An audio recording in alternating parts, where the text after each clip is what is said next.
आता पुण्यातून महत्त्वाची बातमी। पुण्यातल्या जैन बोर्डिंग ट्रस्ट बरोबरचा जागेचा व्यवहार बिल्डर विशाल गोखले यांनी रद्द करण्याचा निर्णय घेतलाय। विशाल गोखले यांनी जागेचा व्यवहार रद्द करण्याचा निर्णय ईमेलद्वारे जैन ट्रस्टला कळवलाय। जैन बोर्डिंग हॉस्टेलच्या चेअरमन आणि ट्रस्टी यांना गोखलेंनी व्यवहार रद्द झाल्याचा ईमेल केलाय। व्यवहारातील 230 कोटी रुपये परत देण्यात यावेत अशी विनंती त्यांनी केली आहे। धर्मादाय आयुक्तालय यांना सुद्धा पत्र पाठवून पूर्ण व्यवहार रद्द झाल्याबाबत योग्य ती कार्यवाही करण्याचं मेलमध्ये नमूद करण्यात आलंय। तर नैतिकतेच्या मुद्द्यावर व्यवहारातून बाहेर पडण्याचा निर्णय घेतल्याचं गोखलेंनी म्हटलंय। जैन धर्मीयांच्या भावना दुखवायच्या नव्हत्या असंही गोखले म्हणालेत। याबद्दल राजू शेट्टी यांनी काल संध्याकाळी गोखलेंना व्यवहार रद्द करण्याचं आवाहन केलेलं होतं।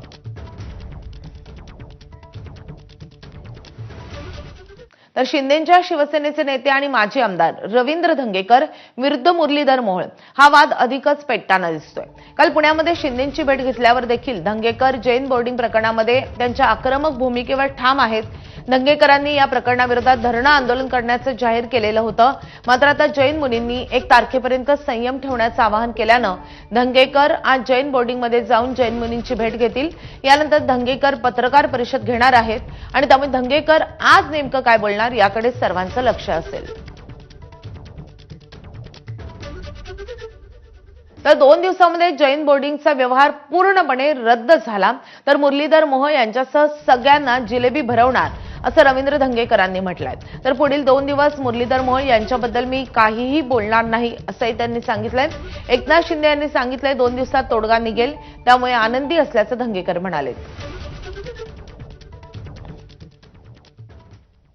मला 2 दिवस तुम्ही काय बोलू नका, आता 2 दिवस मी काय बोलत नाही आणि टीका काय करत नाही। माझा तो सगळं ट्विट बंद केलंय मी, परंतु 2 दिवसामध्ये मी वाट बघतोय। 2 दिवसामध्ये हा व्यवहार क्लिअर झाला पाहिजे आणि या व्यवहारामध्ये रवी धंगेची काय लुटूपुटूची लढाई नाही। ज्या दिवशी पूर्ण होईल त्या दिवशी मुरलीधर मोहोळला माझ्या हाताने जेलबी नेऊन देणार। त्यांनी खाल्ली तर ठीक आहे, नाहीतर त्यांच्या दारात ठेवून येणार, पण येणार। तर जैन बोर्डिंग ट्रस्ट सोबत जागेचा व्यवहार बिल्डर विशाल गोखले यांनी रद्द केलाय। मुरलीधर मोहोळ यांना फोन करून आणि व्हॉट्सअपवर पत्र पाठवून याबाबतची माहिती दिल्याचं राजू शेट्टींनी सांगितलंय। मात्र आपण पूर्णपणे समाधानी नाही। 3.5 एकर जागेवर गोखले यांचं नाव आहे। ट्रस्टनं पुढे आलं पाहिजे आणि हे नाव काढून पूर्ण व्यवहार रद्द केला पाहिजे असं राजू शेट्टींनी म्हटलंय। तर गोखले यांचं नाव काढून पूर्ण व्यवहार रद्द करावा, धर्मादाय आयुक्तांनी या व्यवहारामध्ये लक्ष घालावं अशी मागणी राजू शेट्टींनी केली आहे। समाधानी नाहीत, कारण आजही ह्या क्षणाला ह्या 3.5 एकर जागेवर नाव लागलेलं आहे, ते गोखले डेव्हलपर्स लागलेलं आहे। हा व्यवहार पूर्ण रद्द होईल, त्यावेळी पुन्हा ते एच&डी ट्रस्टचं नाव लागेल आणि म्हणून ट्रस्टीने आता याच्यामध्ये पुढाकार घ्यावा। त्यांनी जर का नाही घेतला तर 1 तारखेपासून 1 नोव्हेंबरपासून आंदोलन चालू होणार। जैन मुनी ट्रस्टींवर जोपर्यंत कारवाई होणार नाही तोपर्यंत आंदोलन सुरूच राहणार। जैन मुनी गुप्तीनंदी महाराज यांनी इशारा दिलाय। तर अण्णा हजारेही आंदोलनामध्ये सहभागी होणार असल्याची माहिती आहे। ट्रस्टींवर कारवाई होत नाही तोपर्यंत आम्ही हे आंदोलन सुरूच ठेवणार असा पवित्रा आता जैन मुनींनी घेतलाय। अण्णा हजारे या आंदोलनामध्ये उतरणार असल्याची माहिती समोर येते। धर्म आस्था का केंद्र है, शिक्षा का केंद्र है।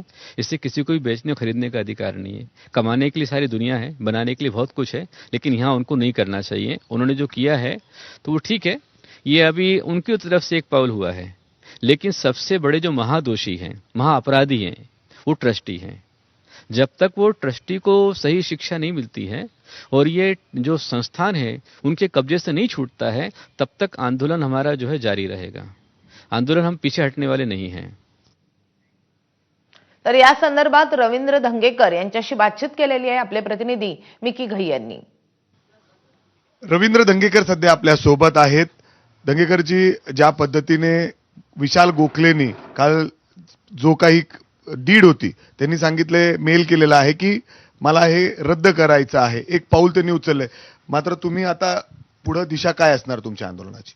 फेसबुकवर तुमचा ट्विटरवर आता संपला असं दिसतंय। आता मेलवार चालू झाला, पण हा मेलवार शेवटपर्यंत जैन मंदिर ताब्यात मिळेपर्यंत हा मेलवार चालू राहणार आहे। आणि ज्या दिवशी मी परवाच म्हणलो की पहिला अंक संपलेला आहे, जेव्हा तुम्ही हातापाया पाडायला लागले तर पहिला अंक म्हणतो धंगेकर संपलाय। आता दुसरा अंक चालू झालेला आणि दुसऱ्या अंकात पहिला आला मेल आता तो दुसऱ्या अंकात तो हे सगळं संपलं नाही तर तिसरा अंक दंगेकरांचा परत चालू होईल. म्हणजे तुम्ही आता 10:30 वाजता तिथं मंदिरात जाऊन सविस्तर बोलणार आहे. काय कुणाला भेट घेणार आहे, काय बोलणार आहात? पहिलं महावीरांचं दर्शन घेणार, ते जे संत आहेत योगी त्यांचं दर्शन घेणार आणि मग पुणेकरांशी महाराष्ट्रातल्या जनतेशी तुमच्या माध्यमातून त्यांच्याशी मी बोलणार आहे. हा योगायोग म्हणायचा का? म्हणजे मुरलीधर मोहोळ मुख्यमंत्र्यांना भेटायला जातात, त्याच्यानंतर ते पुण्यात आल्यानंतर ते जे बोर्डिंगमध्ये जातात आणि त्याच्यानंतर काल रात्री अचानक म्हणजे अमित शहा मुंबईत लँड होण्याच्या अगोदरच अशा पद्धतीने मेल प्राप्त होतो की बाबा मला हे डील रद्द करायची आहे. मी तुम्हाला सांगितलं ना, तुम्हाला 2 दिवसापूर्वीचा पहिला अंक संपलेला आहे. ज्या दिवशी ते तिथे गेले तेव्हा तो मेकअप नव्हता त्यांचा. जिथं मेकअप निघालाय तेव्हा माझ्या लक्षात आलं की पहिला अंक संपलेला आहे आणि पहिला अंक खरोखरच काल संपलेला आहे. आता दुसरा अंक चालू झालाय, मेल वार चालू झालेत. मेलमधनं शेवट काय होतं ते बघू आपण. आणि जर मेलवारमधनं जर चांगलं जैन धर्मियांना जागा मिळली नाही तर माझा तिसरा अंक चालू राहणार आहे. तर शेतकऱ्यांची संपूर्ण कर्जमाफी